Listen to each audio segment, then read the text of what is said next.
There is a tension that exists that everyone feels. It is a tension addressed in fields like economics and marketing and quite often in religion. It is a tension between what you have, that is the assets you bring to the table, and what you need. God wants to relieve that tension for you, and He wants to do it through Jesus. To find how He does this, let's take a look at some verses from the book of Hebrews, starting in chapter 4, verse 14, and going all the way through chapter 5, verse 10.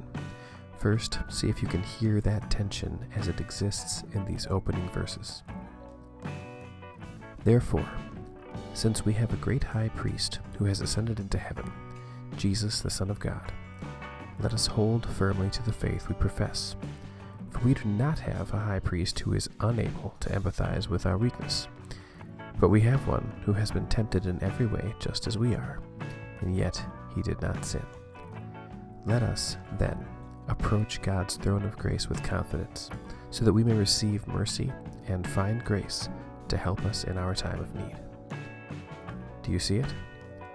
It's in the description of our work in these verses that you hear the tension. First of all, it says, let us hold firmly to the faith we profess. And that seems to be in some contrast with the idea of our weaknesses, because how can we hold firmly if we are also weak? Later it says that we should approach with confidence, but that we should do that in our time of need, or our time when we are lacking. This idea of bringing confidence while also being unable to meet our own needs, there's a tension there. And then, right as this tension is being realized and described, you notice the prominent figure of Jesus, the Son of God, described here as the reason that we can hold firmly to that faith. So, how does He make that possible? This whole section is going to show how Jesus meets the moment of this imbalance and tension by talking about Him as a high priest. And look, I know you might not feel like the idea of having a great high priest for you is important or valuable or helpful with the problems that you're facing. But just look at how the next verse describes the work of that high priest. Every high priest is selected from among the people and is appointed to represent the people in matters related to God, to offer gifts and sacrifices for sins. He is able to deal gently with those who are ignorant and are going astray, since He Himself is subject to weakness. This is why He has to offer sacrifices for His own sins as well as for the sins of the people. And no one takes this honor on himself, but he receives it when he is called by God, just as Aaron, who's the very first high priest in Israel's history, was. Do you sense the usefulness of a high priest? The high priest is the one who facilitates the connection between God and people. The high priest is the one who functions like Wi-Fi or like your cell phone signal. Whether you need to download or upload, there has to be access in both directions because conversation goes both ways. It should be noted, of course, that the high priest isn't quite as neutral as like a Wi-Fi connection. The high priest is representing the people in the conversation with God. If it were the other way and he were representing God, then he'd be more of a prophet. And if he's going to speak for the people to God, then he's got to be of the people. Therefore, he himself is selected from the people, and he is subject to weakness, like the people.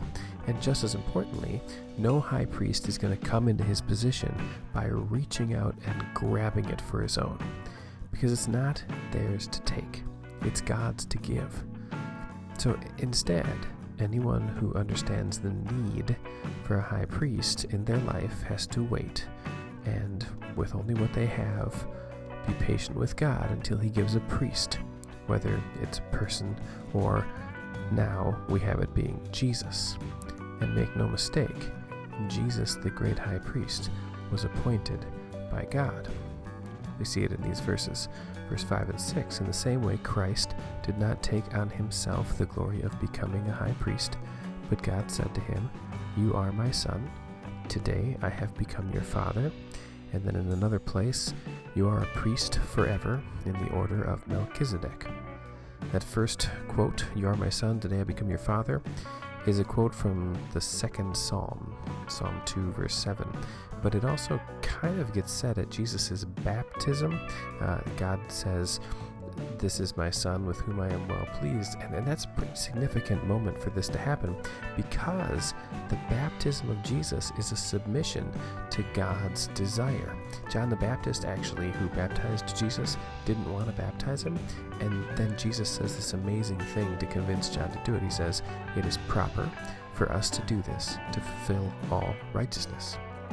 And then the other quote, "You are a priest forever in the order of Melchizedek," that one comes from another psalm, Psalm 110, verse 4, but it refers all the way back to Abraham, so in the book of Genesis, who's kind of like the first official ancestor of God's people.